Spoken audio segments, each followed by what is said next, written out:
الحمد لله نحمده ونستعينه ونؤمن به ونتوكل عليه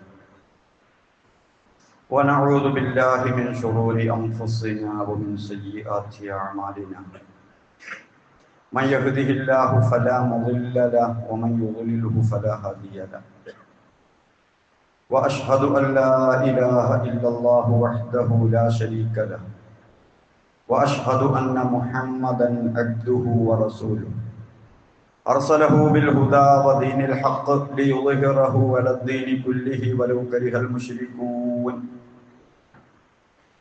اللهم صل على محمد وعلى آل محمد كما صليت على إبراهيم وعلى آل إبراهيم إنك حميد مجيد اللهم بارك على محمد وعلى آل محمد كما باركت على إبراهيم وعلى آل إبراهيم إنك حميد مجيد أما بعد ألا إن خير الكلام كلام الله وخير الهدي هدي محمد صلى الله عليه وسلم وشر الأمور محدثاتها وكل محدثة بدعة وكل بدعة ضلالة أعوذ بالله من الشيطان الرجيم بسم الله الرحمن الرحيم يا أيها الذين آمنوا اتقوا الله حق تقاته ولا تموتن إلا وأنتم مسلمون اتقوا الله عباد الله സഹോദരങ്ങളെ സഹോദരിമാരെ, അള്ളാഹുവിൻ്റെ വിധിവിലക്കുകൾ മനസ്സിലാക്കി ജീവിതത്തിൽ പകർത്താൻ ശ്രമിക്കണമെന്ന് ഓർമ്മപ്പെടുത്തുന്നു, വസിയത്ത് ചെയ്യുന്നു. അള്ളാഹു അതിന് നമ്മെ അനുഗ്രഹിക്കുമാറാകട്ടെ. മസ്ജിദുൻ നബവിയിൽ, മദീനത്തെ പള്ളിയിൽ റസൂൽ സല്ലല്ലാഹു അലൈഹി വസല്ലമ ജുമുഅ ഖുതുബ നടത്തുകയാണ്. അബൂബക്കർ സിദ്ദീഖ് റളിയല്ലാഹു അൻഹുവിനെ പോലുള്ള പ്രഗത്ഭരായ സഹാബാക്കൾ സദസ്സിലിരുന്ന് റസൂലിന്റെ ഖുതുബ കേൾക്കുന്നു. കൂട്ടത്തിൽ സഹോദരിമാരുമുണ്ട്. മഹദി ഉമ്മു ഹാമിഷ് റളിയല്ലാഹു അൻഹ പറയുകയാണ്, ഹഫിൽതു ഖാഫ്, ഞാൻ സൂറ ഖാഫ് മനഃപ്പാഠമാക്കി. വൽ ഖുർആനിൽ മജീദ്, ഖാഫ് വൽ ഖുർആനിൽ മജീദ് എന്ന സൂറ, അത് ഞാൻ മനഃപ്പാഠമാക്കിയത് റസൂലുള്ളാഹി സ്വല്ലല്ലാഹു അലൈഹി വസല്ലമ ആ സൂറ മിമ്പറിൽ വെച്ച് ഖുതുബ നിർവഹിക്കുന്ന സമയത്ത് ഓതി വിശദീകരിക്കുന്നത് കേട്ടിട്ടാണ്. അപ്പൊ റസൂലുള്ളാഹിയുടെ ഖുതുബയുടെ വളരെ പ്രധാനപ്പെട്ട വിഷയം ഏറെ കാലം സൂറ ഖാഫ് ആയിരുന്നു എന്ന് ഇത്തരം റിപ്പോർട്ടുകളിൽ നിന്ന് നമുക്ക് മനസ്സിലാകും. ആനുകാലികതയുടെ പേര് പറഞ്ഞ് വാർത്താ പ്രാധാന്യമുള്ള വിഷയങ്ങൾ സംസാരിക്കാനല്ല റസൂല് മിമ്പർ ഉപയോഗപ്പെടുത്തിയത്. മറിച്ച്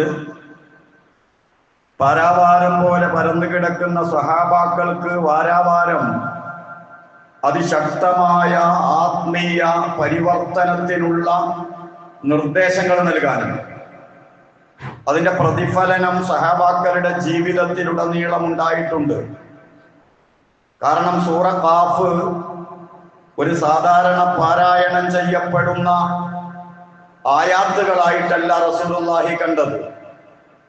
മറിച്ച് ആഴ്ചകൾ തോറും കേട്ട് പഠിക്കാനുള്ള അള്ളാഹുവിൻ്റെ ആയാത്തുകൾ, മനുഷ്യന്റെ ഉത്ഭവം, അവൻ ഇപ്പോൾ എങ്ങനെ ജീവിക്കുന്നു, എങ്ങോട്ടാണ് പോകേണ്ടത്, ആ പോകുന്ന സമയത്ത് എന്തൊക്കെയാണ് വേണ്ടത്, മുൻകരുതലായിട്ട് എന്തൊക്കെ കൊണ്ടുപോകണം, എങ്ങനെ ജീവിക്കണം, ഇതെല്ലാമാണ് സൂറ ഖാഫിന്റെ വിഷയം. അതുപോലെ ഈമാൻ കാര്യങ്ങളിൽ ബഹുഭൂരിഭാഗവും ആ സൂറ കൈകാര്യം ചെയ്യുന്നു. അള്ളാഹുവിലുള്ള വിശ്വാസം, റസൂലിലുള്ള വിശ്വാസം, കിതാബിലുള്ള വിശ്വാസം, പരലോകത്തുള്ള വിശ്വാസം സവിസ്തരം പ്രതിപാദിക്കുകയാണ്. വിശ്വാസ കാര്യങ്ങളുടെ കൂട്ടത്തിൽ എപ്പോഴും ഖുർആനിൽ ജോഡികളായി നിലനിൽക്കുന്ന രണ്ട് വിശ്വാസമുണ്ട്. ഒന്ന് അല്ലാഹുവിലുള്ള വിശ്വാസമാണ്, മറ്റൊന്ന് പരലോക വിശ്വാസമാണ്. ഈ രണ്ട് വിശ്വാസവും നമുക്കുണ്ടെങ്കിൽ നമ്മുടെ ജീവിതം മാറ്റത്തിന് വിധേയമാകും. ഇനി നമ്മുടെ ജീവിതത്തിൽ മാറ്റം ഉണ്ടാകുന്നില്ലെങ്കിൽ ഈ രണ്ട് വിശ്വാസത്തിന്റെ കുറവ് നമുക്കുണ്ട് എന്ന് മനസ്സിലാക്കാം. അള്ളാഹു എന്നെ സദാ നിരീക്ഷിച്ചു കൊണ്ടിരിക്കുന്നു, എന്നെ കാണുന്നു, എന്നെ കേൾക്കുന്നു. തന്നെയുമല്ല, എൻ്റെ പ്രവർത്തനങ്ങൾ മുഴുവനും രേഖപ്പെടുത്താനായി പാറാവുകാരെ നിർത്തിയിട്ടുണ്ട്. ആ സംഗതികൾ മുഴുവനും മരണാനന്തരം എന്നോട് ചോദിക്കപ്പെടും. ഇതാണല്ലോ അള്ളാഹുവിനുള്ള വിശ്വാസത്തിന്റെ കാതൽ, അല്ലാതെ ഒരു തത്വം അംഗീകരിക്കലല്ലല്ലോ. അപ്പൊ അതിനൊരു ദിവസമുണ്ട്. ആ ദിവസം ഞാൻ എല്ലാ കണക്കും തീർക്കേണ്ടി വരും, എല്ലാം കൊടുക്കേണ്ടി വരും. കൊടുക്കാനുള്ളത് അത് സാമ്പത്തികമാണെങ്കിലും മാനസികമാണെങ്കിലും ആരോടെങ്കിലും വേണ്ടാത്തത് സംസാരിച്ചതാണെങ്കിലെല്ലാം ഒരു കണക്കുമില്ലാതെ അന്ന് തീർക്കേണ്ടി വരും.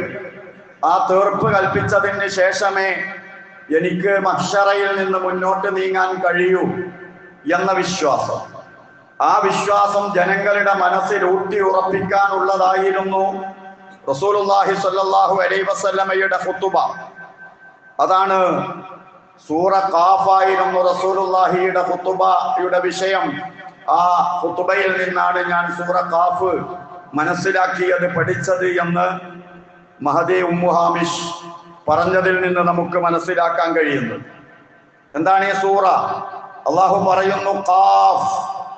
ഖാഫ് എന്ന് പറഞ്ഞാൽ അറബി അക്ഷരങ്ങളുടെ കൂട്ടത്തിൽ 28 അക്ഷരങ്ങളിൽ ഒരു അക്ഷരമാണ്.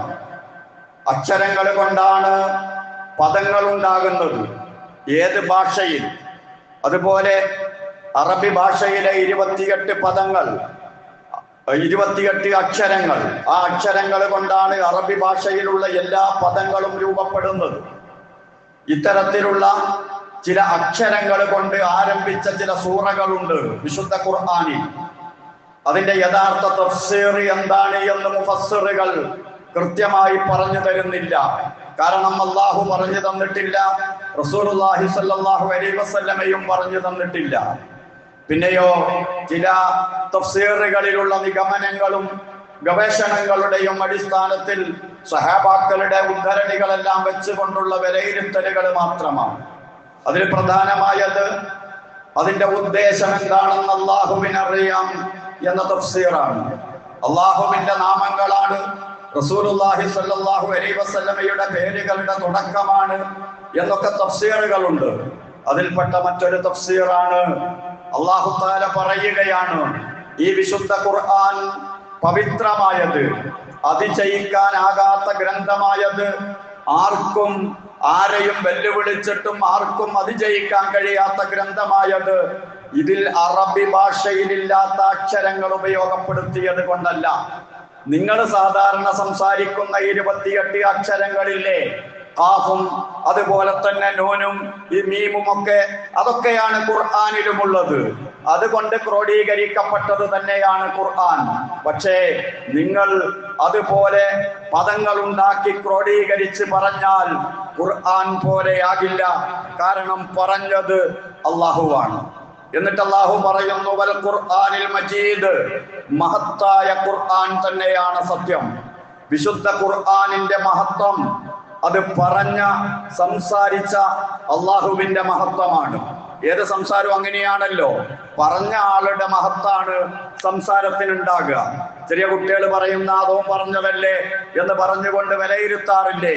അപ്പോൾ അള്ളാഹുവിന്റെ മഹത്തായ സംസാരമാണ് എന്ന് പറഞ്ഞു തുടങ്ങിയിട്ട് അല്ലാഹു തആല പറയുകയാണ് ബൽ അജിബു അൻ ജാഅഹും മുൻദിറും മിൻഹും, അവരുടെ കൂട്ടത്തിൽ നിന്നുള്ള ഒരു താക്കീതുകാരൻ അഥവാ റസൂൽ അവരുടെ അടുത്ത് വന്നിട്ട് പറഞ്ഞത് അവർക്ക് ആശ്ചര്യമായി തോന്നുകയാണ്. അങ്ങനെ ഒരു സംഭവം ഞങ്ങളുടെ കൂട്ടത്തിൽ ഇതുവരെ ജീവിച്ച ഒരാള് പെട്ടെന്ന് റസൂലാണെന്ന് പറയുക, എന്നിട്ട് പലതും ഞങ്ങളോട് പറയുക, നരകമുണ്ട് സ്വർഗമുണ്ട് എന്നൊക്കെ പറയുക എന്ന് പറഞ്ഞുകൊണ്ട് അവർ ആശ്ചര്യപ്പെടുന്ന രംഗമാണ് ഖുർആൻ വിവരിച്ചു തരുന്നത്. അതായത് റസൂലുള്ളാഹി അവതരിപ്പിക്കുന്ന തെളിവുകൾ അവര് പോലും അവരുടെ മനസാക്ഷി പോലും അംഗീകരിക്കുന്നതാണ്. കാരണം അതിനു വേണ്ടിയാണ് അള്ളാഹു തുടക്കത്തിലെ ഈ കാര്യം പറയുന്നതിന് മുമ്പ് ഖാഫ് വൽ ഖുർആനിൽ മജീദ് എന്ന് പറഞ്ഞത്. അവരെ മുഴുവനും വെല്ലുവിളിച്ചിട്ട് ഇത് റസൂല് പറഞ്ഞതല്ല, മുഹമ്മദ് നബിയുടെ വാക്കല്ല, അങ്ങനെ വല്ല സംശയം ഉണ്ടെങ്കിൽ നിങ്ങൾ ഉണ്ടാക്കി നോക്കൂ ഒരു സൂറയെങ്കിലും എന്നൊക്കെ പറഞ്ഞവരെ വെല്ലുവിളിച്ചതിലൂടെ കൃത്യമായി അവരതിന് പരിശ്രമിച്ച് പരാജയപ്പെട്ട അനുഭവം അവർക്കുള്ളത് കൊണ്ട് തന്നെ ഈ ഖുർആൻ അള്ളാഹുവിന്റെ വചനങ്ങളാണ് എന്ന യാഥാർത്ഥ്യം അവരുടെ മനസാക്ഷി അംഗീകരിക്കുന്നുണ്ട്. ആ സത്യം അവരുടെ മുന്നിൽ ഉണ്ടായിരുന്നിട്ടോ അവർ ഒരാശ്ചര്യ രൂപേണ മലക്കല്ലല്ല വന്നത്, ഞങ്ങളുടെ കൂട്ടത്തിൽപ്പെട്ട ഒരാളാണല്ലോ. ആ കാഫിരീങ്ങൾ പറഞ്ഞു, ഇതൊരു അത്ഭുതകരമായ സംഭവം തന്നെയാണല്ലോ മുഹമ്മദ് പ്രവാചകനാവുക എന്നത്. അള്ളാഹു അവിടെ കാഫിർ എന്ന പ്രയോഗം തന്നെ ഉപയോഗിച്ചു. അവർക്ക് വ്യക്തമായി മനസ്സിലായ ദൃഷ്ടാന്തം, വ്യക്തമായ തെളിവ്, ആ തെളിവ് അവർ നിഷേധിച്ചുകൊണ്ടാണ് അവർ ഈ അത്ഭുതം പ്രകടിപ്പിക്കുന്നത് എന്ന് അല്ലാഹു തആല ഇതിലൂടെ നമ്മോട് പറഞ്ഞു തരികയാണ്. എന്നിട്ട് വിശുദ്ധ ഖുർആനിൽ അല്ലാഹു പറയുന്നു, തെളിവിന്റെ കുറവ് കൊണ്ടല്ല അവര് സത്യത്തെ നിഷേധിക്കുന്നത്, അവരുടെ പാരമ്പര്യ സ്വഭാവം, അതുപോലെ അവർ വിചാരിച്ച ആള് റസൂലായില്ല എന്നത്, ഇതുപോലുള്ള കാര്യങ്ങളൊക്കെ ഖുർആനിൽ പലയിടങ്ങളിലും അല്ലാഹു തആല പറയുന്നുണ്ട്. അവർക്ക് രണ്ടാമത്തെ അത്ഭുതം, ആശ്ചര്യം പരലോക ജീവിതത്തെ സംബന്ധിച്ച് റസൂലുള്ളാഹി പറഞ്ഞതായിരുന്നു. അല്ലാഹു പറയുകയാണ്, അഇദാ മിത്നാ വകുന്നാ തുറാബൻ ദാലിക റജ്ഉൻ ബഈദ്.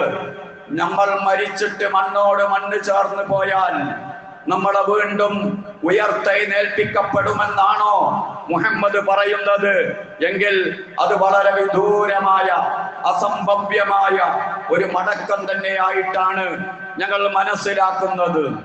അല്ലാഹു തആല അവർ പുനർജന്മത്തെ നിഷേധിച്ചപ്പോ തൊട്ടടുത്ത ആയത്തിൽ സൂറ ഖാഫിൽ തന്നെ അവരോട് മറുപടി പറയുകയാണ്, ഖദ് അലിംനാ മാ തൻഖുസുൽ അർളു മിൻഹും. അവരുടെ ശരീരത്തിൽ നിന്ന് മണ്ണ് എത്രയാണോ ചുരുക്കിക്കളയുന്നത് അത് നമുക്കറിയാം. അഥവാ മനുഷ്യൻ മരിച്ചിട്ട് മണ്ണിൽ കൊണ്ടുപോയി വെച്ചാൽ നമ്മളൊക്കെ ഖബറിൽ പോകും, മണ്ണ് തിന്നാൻ തുടങ്ങും. ഓരോ അവയവങ്ങളും തിന്ന് അങ്ങനെ മണ്ണോട് മണ്ണ് ചേർന്ന് പോകും. ഇതാണല്ലോ ഖബറിൽ വെച്ചാലുള്ള അവസ്ഥ. ഏതെല്ലാം അവയവങ്ങൾ എത്ര വിധേനെ, ഏതൊക്കെ വിധേനെ മണ്ണിൽ ലയിച്ചു ചേരുന്നുണ്ട്, അതിന്റെ കണികകൾ എവിടെയൊക്കെയാണ് എന്ന് നമുക്കറിയാം. അല്ലാഹു പറയുന്നു, പുനഃസംഘടിപ്പിക്കാൻ നമ്മെ സംബന്ധിച്ചിടത്തോളം യാതൊരു പ്രശ്നവുമില്ല. ഈ ശരീരം എങ്ങോട്ട് പോകുന്നു എന്ന് നമുക്കറിയാം. അറിയുന്നത് മാത്രമല്ല, വഇൻദനാ കിതാബുൻ ഹഫീദ്, അതൊക്കെ രേഖപ്പെടുത്തപ്പെട്ട ഗ്രന്ഥവുമുണ്ട്, റെക്കോർഡാണ്. ഒരു മനുഷ്യന്റെ ഏതെല്ലാം അവയവങ്ങൾ എങ്ങനെ, ആ ശരീരത്തിൽ എത്ര ജീനുകളുണ്ട്, ഏതെല്ലാം അവയവമുണ്ട്, അതിന്റെ ഭാഗങ്ങൾ എവിടെയൊക്കെ പോയിട്ടുണ്ട്, അവൻ എന്തൊക്കെ ചെയ്തു, അവൻ എന്തൊക്കെ പ്രവർത്തിച്ചു, അവന്റെ മനസ്സിലുള്ള ആശയം എന്തായിരുന്നു, എല്ലാം രേഖയാണ്. അപ്പൊ ബോഡി നഷ്ടപ്പെട്ടു പോയിട്ടില്ല അള്ളാഹുവിന്റെ അറിവിൽ. അവന്റെ പ്രവർത്തനങ്ങൾ നഷ്ടപ്പെട്ടു പോയിട്ടില്ല അള്ളാഹുവിന്റെ അറിവിൽ. അതിനെല്ലാ സംവിധാനങ്ങളും അല്ലാഹു തആല ചെയ്തു വെച്ചിട്ടുണ്ട്. പിന്നെന്തിന് പുനർജന്മത്തെ സംബന്ധിച്ച് നിങ്ങൾ സംശയിക്കണം എന്ന് ചോദിക്കുകയാണ് റബ്ബ്. ഇത് നമ്മുടെ അവസ്ഥയാ. നമ്മെ പറ്റി അള്ളാഹുവിന് നല്ലോണം അറിയാം. നമ്മൾ എവിടെ പോയാലും ഖബറിൽ എന്തായാലും നമ്മൾ ചെയ്തത്, നമ്മുടെ ബോഡി എല്ലാം അള്ളാഹുവിങ്കൽ രേഖയുള്ള സംഗതിയാണ്. കൃത്യമായി അള്ളാഹുവിനറിയാം. അള്ളാഹുവിന്റെ അറിവിന്റെ വ്യാപ്തി, അള്ളാഹുവിന്റെ കഴിവിന്റെ വ്യാപ്തി, അതൊക്കെയാണ് അല്ലാഹു തആല ഇതിലൂടെ പറഞ്ഞു തരുന്നത്. വെറും അറിവ് മാത്രമല്ല, അതെല്ലാം രേഖയാണ് എന്ന് കൃത്യമായി അല്ലാഹു തആല നമ്മോട് പറഞ്ഞു തരികയാണ്. ഇതൊരു താക്കീത് കൂടിയാണ് അവർ കുഫാറുകളെ, ഇതിനെ നിഷേധിക്കുന്നവരെ, നിങ്ങളുടെ അവസ്ഥയും ഇതാണ്. നിങ്ങൾ ഈ പറഞ്ഞുകൊണ്ടിരിക്കുന്നതൊക്കെ രേഖയാണ്. അള്ളാഹുവിനെ എതിർത്ത്, റസൂലിനെ എതിർത്ത് സംസാരിക്കുന്നതും സത്യത്തിന്റെ വൈരികളായി പ്രവർത്തിക്കുന്നതും ഒക്കെ രേഖയാണ്. നിങ്ങളെ മുഴുവനും തിരിച്ചു കൊണ്ടുവന്ന് നിങ്ങളോട് ചോദിക്കുക തന്നെ ചെയ്യും. അള്ളാഹു തുടരുന്നു, ബൽ കദ്ദബൂ ബിൽ ഹഖ്, പരമ യാഥാർത്ഥ്യത്തെയാണ് അവർ കളവാക്കി തള്ളുന്നത്. ലമ്മാ ജാഅഹും, ആ യാഥാർത്ഥ്യമാണ് അവരുടെ അടുക്കലേക്ക് വന്നത്. എന്നിട്ടോ ഫഹും ഫീ അംരി മരീജ്, അവർ തന്നെ ചാഞ്ചാട്ടത്തിലാണ്. അവർക്ക് തന്നെ ഇത് കളവാണ് എന്ന്, സത്യവിരുദ്ധമാണെന്ന് തീർത്ത് പറയാൻ അവരുടെ മനസാക്ഷി അംഗീകരിക്കുന്നില്ല. അള്ളാഹുവിനെ സംബന്ധിച്ച് പലതും അവർ വിശ്വസിക്കുന്നുണ്ടല്ലോ. ആകാശമുണ്ടാക്കിയത് അള്ളാഹുവാണ്, എല്ലാം നിയന്ത്രിക്കുന്നത് അള്ളാഹുവാണ്. അള്ളാഹ് തന്നെ ഖുർആനിൽ പറഞ്ഞല്ലോ. അപ്പൊ മക്കാ മുശ്രിക്കുകൾ അള്ളാഹുവിനെ സംബന്ധിച്ച് പലതും വിശ്വസിക്കുന്നു, പക്ഷെ ചിലത് വിശ്വസിക്കുന്നില്ല. ആ വിശ്വസിക്കാത്ത കാര്യത്തിൽ തന്നെ ചില ചാഞ്ചാട്ടം. മുഹമ്മദ് പറഞ്ഞത് തന്നെയാണോ ശരി? അങ്ങനെ ആയിരിക്കുമോ? പക്ഷെ അവർക്ക് പരിപൂർണമായി അംഗീകരിക്കാൻ സാധിക്കുന്നില്ല. ഈ ഒരു അവസ്ഥയാണ്, ആ മാനസികാവസ്ഥ അല്ലാഹു തആല വളരെ വ്യക്തമായി സൂറ ഖാഫിലൂടെ അവതരിപ്പിക്കുകയാണ്. ഫഹും ഫീ അംരി മരീജ്, അവരിങ്ങനെ സംശയത്തിലാണ്, ഇളകി മറിഞ്ഞുകൊണ്ടിരിക്കുകയാണ് അവരുടെ മനസ്സ്. അല്ലാഹു തആല പറയാ, പുനർജന്മത്തിന് സംശയം ഉണ്ടല്ലേ, എന്നാ പരിഹാരം പറഞ്ഞു തരാം. എന്താ പരിഹാരം? അഫലം യൻദുറൂ ഇലസ്സമാഇ ഫൗഖഹും, അവരുടെ മേലെ സംവിധാനിക്കപ്പെട്ട ആകാശത്തിലേക്ക് അവര് നോക്കുന്നില്ലേ? ഒരു വാന നിരീക്ഷണം നടത്തരുതോ? കൈഫ ബനൈനാഹ, എങ്ങനെയാണ് നമ്മൾ ആ മേൽഭാഗം നിർമ്മിച്ചത്? വദയ്യനാഹ, എങ്ങനെയാണ് നാം അതിനെ അലങ്കരിച്ചത്? വമാ ലഹാ മിൻ ഫുറൂജ്, അതിന് വല്ല വിടവും അവര് കാണുന്നുണ്ടോ? വല്ല ന്യൂനതയും? ആകാശത്തിലേക്ക് നോക്കിയിട്ട് നമ്മൾ അള്ളാഹിനോട് പറയണം, റബ്ബേ, ഇതൊക്കെ ഉണ്ടാക്കി വെച്ച നിനക്ക് എന്നെ പുനർസൃഷ്ടിക്കാൻ ഒരു പണിയുമില്ല. നീ എന്നെ മഹ്ശറിലേക്ക് കൊണ്ടുവരും, അത് ഞാൻ ഉറച്ചു വിശ്വസിക്കുന്നു. മുശ്രിക്കീങ്ങളുടെ കാര്യം പോകട്ടെ, നമ്മളിത് പ്രാവർത്തികമാക്കേണ്ടത് എങ്ങനെയാണെന്ന് ആലോചിക്കണം. ആകാശം സംവിധാനിച്ചു വെച്ചത് കാണുമ്പോ അതൊരു ശാസ്ത്രജ്ഞനുമല്ലല്ലോ, ഒരു മനുഷ്യനുമല്ലല്ലോ, അതുണ്ടാക്കി വെച്ചവൻ ഖാലിഖായ റബ്ബ്. ആ ഖാലിഖായ റബ്ബിനെ മുശ്രിക്കുകൾ പോലും അംഗീകരിക്കുന്നതാണ്. അത് കാണുമ്പോ അള്ളാഹിനോട് പറയണം, സൂര്യൻ കാണുമ്പോ, റബ്ബേ, ഇതുണ്ടാക്കിയ നിനക്ക് എന്നെ പുനർസൃഷ്ടിക്കാൻ കഴിയും, ഞാൻ വിശ്വസിച്ചിരിക്കുന്നു. എന്റെ കാര്യങ്ങൾ മുഴുവനും നിന്റെ അടുക്കൽ രേഖപ്പെട്ടതാണ്, ഞാനത് വിശ്വസിച്ചിരിക്കുന്നു, പൊറുക്കണേ അല്ലാഹ് എന്ന് പറഞ്ഞുകൊണ്ട് അള്ളാഹുവിലേക്ക് മടങ്ങാൻ, പാശ്ചാത്തപിച്ച് മടങ്ങാൻ ഈ ആയാത്തുകൾ, പ്രകൃതിയിലുള്ള ആയാത്തുകൾ നിദാനമാകണം, കാരണമായി തീരണമെന്ന് അല്ലാഹു തആല നമ്മെ ഉപദേശിക്കുകയാണ്. അപ്പൊ വാന നിരീക്ഷണം, ഇനി മേലോട്ട് നോക്കാൻ കഴിയുന്നില്ലേ? അതിന് സമയം കിട്ടിയില്ല. എന്നാൽ താഴോട്ട് നോക്കിക്കോ. അല്ലാഹ് പറയാ, വല്ലർള മദദിനാഹ, ഭൂമിയെ നാം വികസിപ്പിച്ചു. അതിര് കാണുന്നില്ല, എവിടെ നടന്നാലും ഭൂമി, പിന്നെ അതിന്റെ അപ്പുറമുണ്ട് ഭൂമി, ഇഷ്ടം പോലെ പരന്നു കിടക്കുകയാണ്, എവിടെയും യാത്ര ചെയ്യാം, വിശാലമായ ഭൂമി. ഉറച്ചു നിൽക്കുന്ന പർവ്വതങ്ങൾ അതിൽ സ്ഥാപിച്ചിരിക്കുന്നു.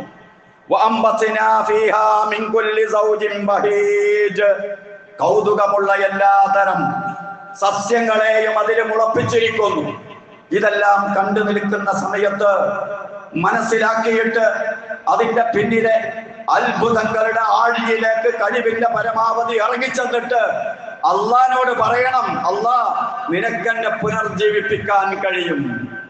ഇതെല്ലാം ഭൂമിയിൽ നിന്ന് നീ ഉൽപ്പാദിപ്പിച്ചതാണല്ലോ, ഒരു മനുഷ്യനും കഴിയുന്നതല്ല, ആർക്കും ഉണ്ടാക്കാൻ കഴിയുന്നതല്ല.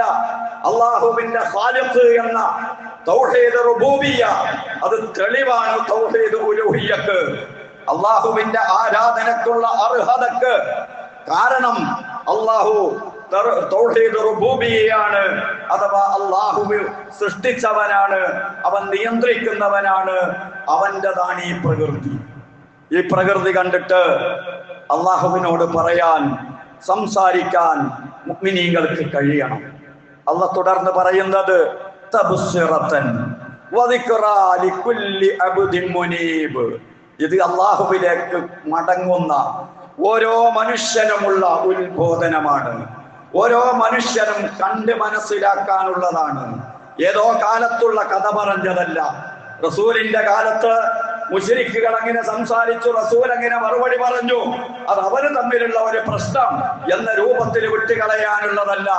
ഇത് തബ്സിറത്താണ്, കണ്ട് മനസ്സിലാക്കണം എല്ലാ ആളുകളും. ഇതൊരു ഉത്ബോധനമാണ്. ഇത് ചിന്തിച്ച് പരിവർത്തനപ്പെടണം.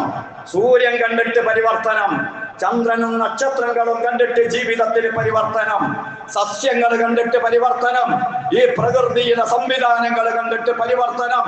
ആ പരിവർത്തനമാണ് അല്ലാഹു തആല ആവശ്യപ്പെടുന്നത്. ഞാനൊന്നും മനസ്സിലാക്കിയില്ല, കിതാബ് ഓതിയിട്ടില്ല, കോളേജിൽ പോയിട്ടില്ല, പിന്നെ ഞാനെന്ത് ചെയ്യും? എല്ലാവർക്കും ചെയ്യാനുള്ളതാണ് അല്ലാഹു പറയുന്നത്. താഴോട്ട് നോക്കിയാ ഭൂമി കാണാം, മേലോട്ട് നോക്കിയാ ആകാശവും കാണാം. ഇതൊക്കെ ആരതാ? ആരുണ്ടാക്കി വെച്ചതാ? അവന് ഈ മനുഷ്യനെ പുനർനിർമ്മിക്കാൻ കഴിയില്ലേ? അവന് ഈ മനുഷ്യനെ വിചാരണ ചെയ്യാൻ കഴിയില്ലേ?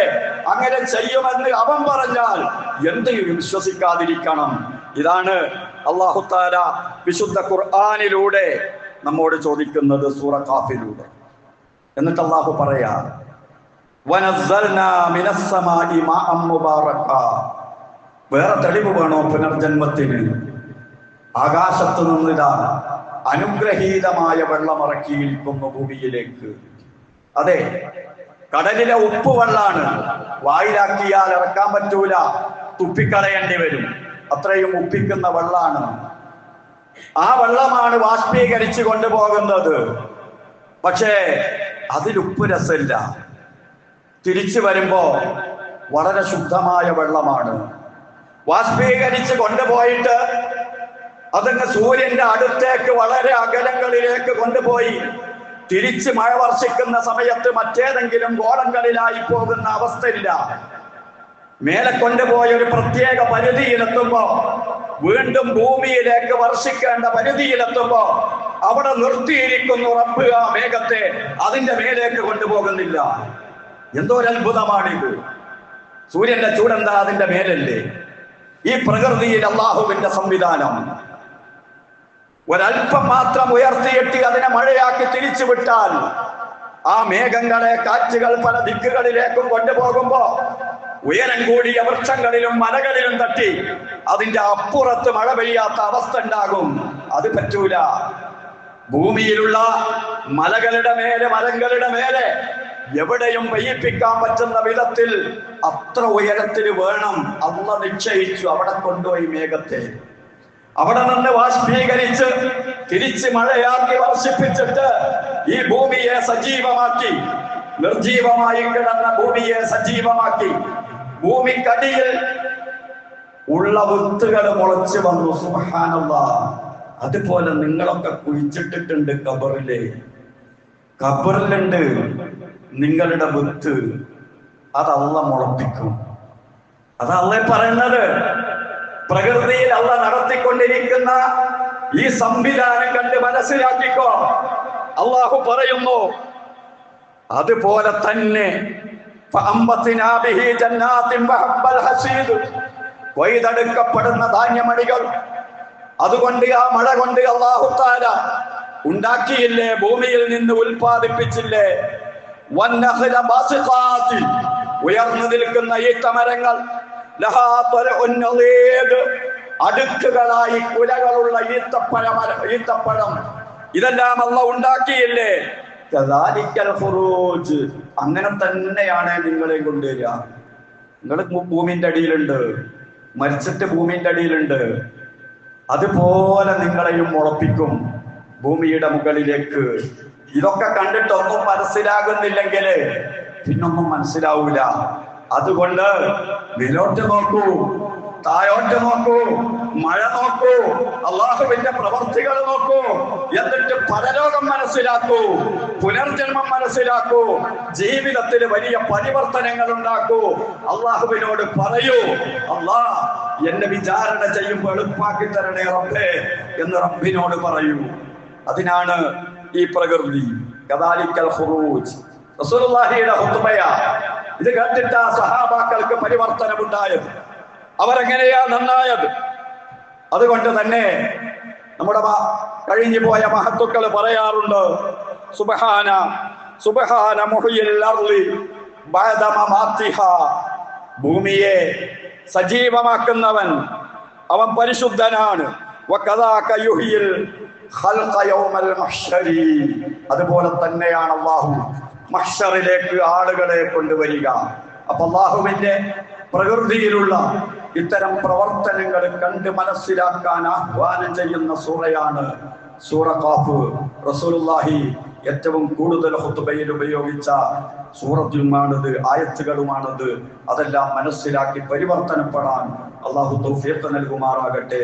അഖൂലു ഖൗലി ഹാദാ വഅസ്തഗ്ഫിറുല്ലാഹൽ അദീമ ലി വലക്കും വഅസ്തഗ്ഫിഹി അന്നി വഅൻകും വഅൻ ജമീഇൽ മുസ്ലിമീന വൽ മുഅ്മിനീന അജ്മഈന ഫസ്തഗ്ഫിറൂ ഇന്നഹു ഹുവൽ ഗഫൂറുർ റഹീം.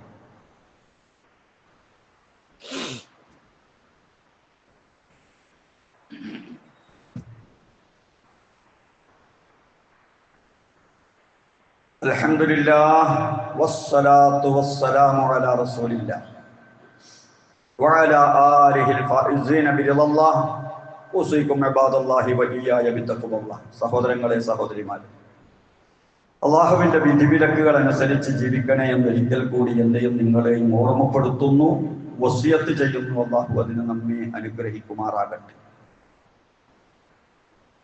നമ്മൾ മനസ്സിലാക്കിയത് സൂറ ഖാഫിൽ നിന്ന് പരലോക വിശ്വാസമാണ് കാതലായി. നമുക്ക് മരണശേഷം തിരിച്ചു പോകണം എന്ന വിശ്വാസം, അത് മനസ്സിലാക്കാൻ അള്ളാഹു പ്രകൃതിയിൽ നടത്തുന്ന അത്ഭുതകരമായ ചില മാറ്റങ്ങൾ. പരലോകം എന്ന് പറയുന്നത് ഒരു മാറ്റാണല്ലോ. ഈ ലോകം ഇല്ലാതാക്കിയിട്ട് മറ്റൊരു ലോകം, അതല്ലേ പരലോകം, അത് ഉണ്ടാക്കുക. അതിലാണല്ലോ നമ്മൾ വിശ്വസിക്കുന്നത്. ഈ മാറ്റം അള്ളാഹ് നടത്തിക്കൊണ്ടിരിക്കുന്നുണ്ട്. മാറ്റങ്ങൾക്ക് അള്ളാഹുവിന് കഴിയും. അതാണ് പ്രകൃതിയിലുള്ള പ്രതിഭാസങ്ങൾ തന്നെ കാണിച്ചു തന്നുകൊണ്ട് അല്ലാഹു തആല നമ്മളോട് പറയുന്നത്. എന്നാൽ ഓരോ വ്യക്തികളുടെയും പരലോകം മരണത്തോടുകൂടി തുടങ്ങുകയാണ്. പരലോകത്ത് എത്തുന്നില്ലെങ്കിലും പരലോകത്തിൻ്റെയും ഐഹിക ജീവിതത്തിൻ്റെയും ഇടക്കുള്ള ഒരിടവേളയാകുന്ന ബർസഖി ജീവിതത്തിലേക്ക് ഓരോരുത്തരായി പോയിക്കൊണ്ടിരിക്കുകയാണ്. നമ്മളും അതിൻ്റെ ക്യൂവിലാണ്. എപ്പോഴാണോ നറുക്ക് വീഴുന്നത് അപ്പം നമ്മളും അങ്ങ് പോകും. അങ്ങനെ പോകുമ്പോൾ നമ്മുടെ കയ്യിൽ വല്ലതും കൊണ്ടുപോകാനുണ്ടാകണം. അതിനാണ് ഖുതുബ കേൾക്കുന്നത്. ഒന്നുമില്ലെങ്കിൽ അത് അള്ളാഹിനോട് പറയണം. ഇവിടെ നിന്ന് തന്നെ പറയണം മരിക്കുന്നതിന് മുമ്പ്. എന്നാൽ അള്ളാഹ് പരിഗണിക്കും. അവിടെ പോയി ഒന്നുമില്ല എന്ന് പറഞ്ഞിട്ട് കാര്യമില്ല. എൻ്റെ കയ്യിൽ ഒന്നുമില്ല റബ്ബേ, എനിക്ക് നീ നിന്റെ ഫളിൽ നിന്ന് തരണം, എൻ്റെതൊക്കെ പൊറുക്കണം എന്നുള്ള ഒരു ആത്മാർത്ഥമായ പാശ്ചാത്താപം ഇവിടെ നിന്ന് നടത്തിയേ മതിയാകും. അതുപോലെ തന്നെ നമ്മുടെ പ്രവർത്തനങ്ങൾ നിരീക്ഷിക്കണം. ആര്? നമ്മൾ തന്നെ. കാരണം ഇതൊക്കെ റെക്കോർഡാക്കപ്പെടുന്നുണ്ട്. നമ്മുടെ പ്രവർത്തനങ്ങളും നമ്മുടെ വാക്കുകളും നിരീക്ഷിക്കപ്പെടുന്നുണ്ട്. അതിനുള്ള ഏർപ്പാട് ചെയ്തിട്ടുണ്ട് അല്ലാഹു. അതാണ് സൂറ ഖാഫിൽ പറയുന്നത്. അതുപോലെ തന്നെ അള്ളാഹുവിനെ കണ്ടുമുട്ടാനുള്ള തയ്യാറെടുപ്പ്. നമ്മൾ അങ്ങോട്ടാ പോകുന്നത്, അള്ളാഹുവിങ്കലേക്ക്. ഈ യാത്രയുടെ അവസാനം അള്ളാഹുവിങ്കലാണ് അവസാനിക്കുന്നത്. അവിടെ അള്ളാഹുവിനോട് മറുപടി പറയേണ്ടി വരും. അതുകൊണ്ട് തന്നെ നമ്മുടെ ജീവിതത്തിന്റെ പരിവർത്തനത്തിന്റെ ഭാഗമായി നാവിനെ നിയന്ത്രിക്കുക, അവയവങ്ങളെ നിയന്ത്രിക്കുക, പാശ്ചാത്തപിക്കുക, റബ്ബുമായി നല്ല ബന്ധമുണ്ടാക്കുക പോലുള്ള പരിപാടിയിൽ വ്യാപൃതരായിട്ടായിരിക്കണം നമ്മൾ ജീവിക്കുന്നത്. അതിനെത്ര നമ്മൾ പിറകോട്ടുണ്ട് എന്ന് ഓരോ വ്യക്തികൾക്കും അറിയാം. എത്ര വയറ് പറഞ്ഞിട്ടും കാര്യമില്ല, എത്ര പുസ്തകം വായിച്ചിട്ടും കാര്യമില്ല. കാര്യക്ഷമമായ ഒരു ചിന്ത മനസ്സിൽ നിന്ന് ഉത്ഭവിക്കുകയും ആ ചിന്തയുടെ അടിസ്ഥാനത്തിൽ വല്ല പരിവർത്തനവും നമുക്കുണ്ടാവുകയും ചെയ്യുകയാണെങ്കിൽ അതുകൊണ്ട് മാത്രമേ രക്ഷപ്പെടൂ. അതിനാണ് റസൂലുള്ളാഹി സ്വല്ലല്ലാഹു അലൈഹി വസല്ലം സൂറ ഖാഫിലൂടെ സഹാബത്തിനെ ഉത്ബോധിപ്പിച്ചത്. അള്ളാഹു ഖുർആൻ കൊണ്ട് മാറുന്ന പരിവർത്തനപ്പെടുന്ന വിശ്വാസികളുടെ കൂട്ടത്തിൽ നമ്മെ ഉൾപ്പെടുത്തി തരുമാറാകട്ടെ. അള്ളാഹുവേ, കാര്യക്ഷമമായ മാറ്റം ജീവിതത്തിൽ ഉണ്ടാകുന്ന നല്ല വിശ്വാസികളിൽ ഉൾപ്പെടുത്തി അനുഗ്രഹിക്കണേ റഹ്മാനെ. അള്ളാഹുവേ, നിന്റെ പരീക്ഷണങ്ങൾക്ക് വിധേയരായി പരാജയപ്പെട്ടു പോകുന്ന അവസ്ഥയിൽ നിന്ന് കാത്തു രക്ഷിക്കണേ റഹ്മാനെ. അള്ളാഹുവേ, ഐഹിക ജീവിതത്തിലും പാരത്രിക ജീവിതത്തിലും ഹൈർ നൽകി അനുഗ്രഹിക്കണേ അല്ലാഹ്. ഇഹത്തിലും പരത്തിലുമുള്ള മുഴുവൻ ഷർറുകളെ തൊട്ടും ഞങ്ങളെ കാത്തു രക്ഷിക്കണേ റഹ്മാനെ. നീ തന്നതിൽ ബറക്കത്ത് ചെയ്യണേ റഹ്മാനെ. അള്ളാഹുവേ, ആരോഗ്യത്തോടു കൂടിയുള്ള ദീർഘായുസ് നൽകണേ അല്ലാഹ്. അമലിനോട് താല്പര്യം നൽകണേ അല്ലാഹ്. നല്ല ഈമാൻ നൽകി അനുഗ്രഹിക്കണേ റഹ്മാനെ. പരിപൂർണമായി നിന്നിൽ തവക്കുലാക്കിയ വിശ്വാസികളിൽ ഉൾപ്പെടുത്തി അനുഗ്രഹിക്കണേ റഹ്മാനെ. അള്ളാഹുവേ, മാരകമായ രോഗങ്ങളിൽ നിന്ന് കാത്തു രക്ഷിക്കണേ അല്ലാഹ്. രോഗം കൊണ്ട് വലയുന്ന പലരും ദുആ വസിയ്യത്ത് ചെയ്തിട്ടുണ്ട്. രോഗശമനം നൽകി അനുഗ്രഹിക്കണേ റഹ്മാനെ. ഞങ്ങളിൽ നിന്ന് പലരും മരണപ്പെട്ടു പോയി. ഞങ്ങളുടെയും അവരുടെയും ഖബറിടം സ്വർഗമാക്കണേ റഹ്മാനെ. അള്ളാഹുവേ, വാർദ്ധക്യത്തിലുള്ള മാതാപിതാക്കളുണ്ട്. ആരോഗ്യം നൽകി അനുഗ്രഹിക്കണേ റഹ്മാനെ. അവരുടെ പൂർണ്ണ തൃപ്തിയിലും പൊരുത്തത്തിലും ജീവിക്കാൻ തൗഫീഖ് നൽകണേ റഹ്മാനെ. اللهم اغفر للمؤمنين والمؤمنات والمسلمين والمسلمات الأحياء منهم والأموات. ربنا آتنا في الدنيا حسنة وفي الآخرة حسنة وقنا عذاب النار. ربنا تقبل منا إنك أنت السميع العليم وتب علينا إنك أنت التواب الرحيم. آمين برحمتك يا أرحم الراحمين.